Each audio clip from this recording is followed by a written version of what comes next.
Bonjour coach. Bonjour. Vous venez de donner la liste des 25 joueurs retenus pour la CAN. Qu'est-ce qui a prévalu le choix de ce groupe qui en réalité n'a pas beaucoup changé depuis que vous êtes à la tête de ce site national de Guinée? Ouais, ben justement, on a privilégié la continuité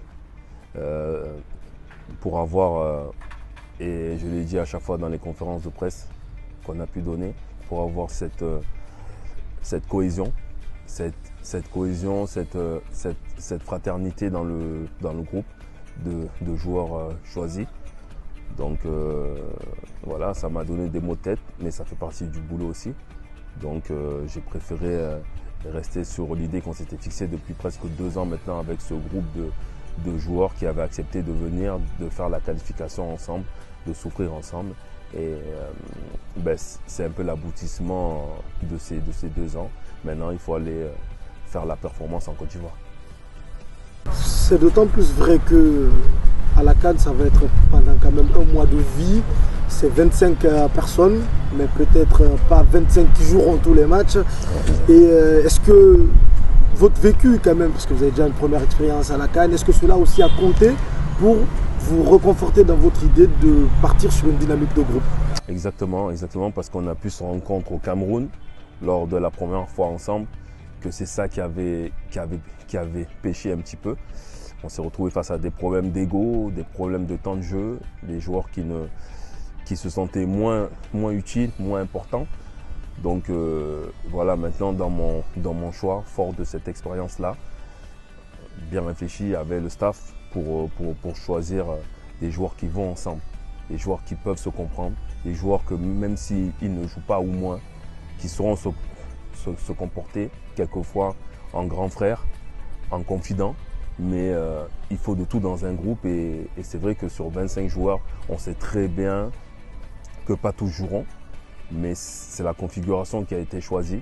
On aurait pu en prendre 27 comme au Cameroun, mais après avoir bien réfléchi et discuté, on a préféré se limiter aux 25 parce qu'on a senti que de mettre des joueurs en tribune à chaque match, c'est compliqué. Et cette fois-ci, il n'y aura pas le Covid, donc ce sera des choix encore plus durs à chaque fois.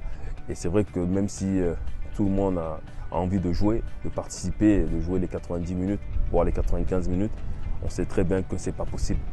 Donc dans cette logique-là, on a privilégié ces 25-là qui, à mon sens, sont les 25 qui vont le mieux ensemble. Je précise pour ceux qui nous suivent que même si on prend 25 ou 27, c'est 23 qui seront touchés par feuille de match sur la feuille de match par match. Coach, on sait que la préparation est très importante et elle conditionne la réussite d'un tournoi. Quel est le programme de préparation qui a été mis en place et quelle importance est-ce que vous accordez à cette préparation? On accorde avec le ministère qui nous accompagne encore une fois et la fédération. On a choisi d'aller à Abu Dhabi.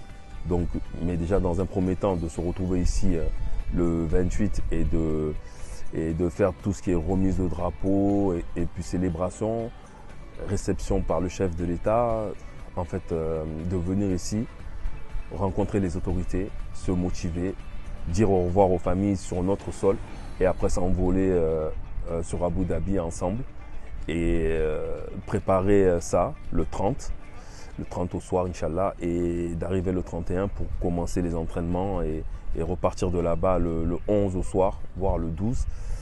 Et puis après, on arrive en Côte d'Ivoire, on se prépare, on fait la réunion CAF parce qu'ils vont venir nous voir comme à chaque fois, présenter la compétition et le 15, on rentre vraiment face au Cameroun et ainsi de suite le 19 et après le 23.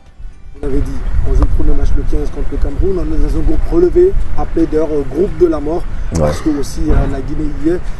Quelles peuvent être les ambitions légitimes de la Guinée dans cette CAN? Quand on commence une compétition, c'est pour aller au bout. On est des compétiteurs.